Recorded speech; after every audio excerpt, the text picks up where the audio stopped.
这是一个悲伤的故事，一只无助的猫咪奄奄一息地趴在地上。当一只温暖的大手伸向它时，猫咪本以为自己终于得救了。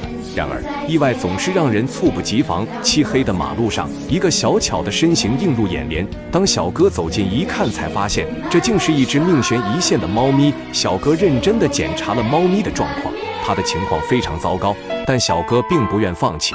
他小心翼翼地将猫咪捧在手心，小家伙的眼神里满是绝望，看不出任何对生的渴望。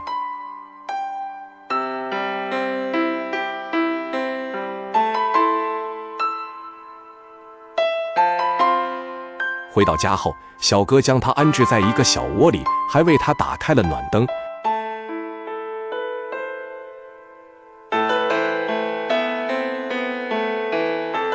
甚至强行将水喂到它的嘴里，一切都在朝着好的方向发展。此时已经能看到猫咪不断起伏的胸膛了，这让小哥看到了希望。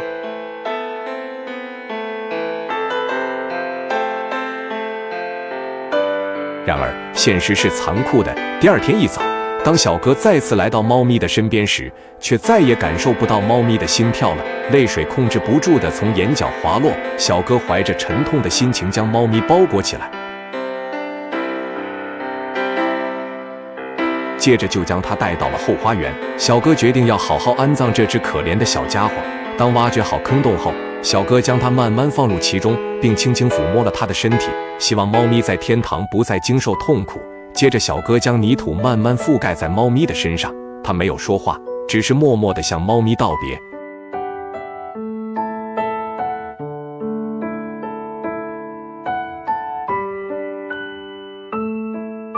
安葬完毕后，小哥在猫咪的墓前摆上了几朵鲜花。尽管猫咪离开了，但小哥却让它在最后的时间里感受到了温暖和幸福。生命的离去是无法避免的，虽然它无法阻止死神的到来，但它可以给予他们温暖和关怀，让他们在有限的生命中感受到爱。好了，本期故事结束，喜欢的朋友点个关注吧，下期更精彩。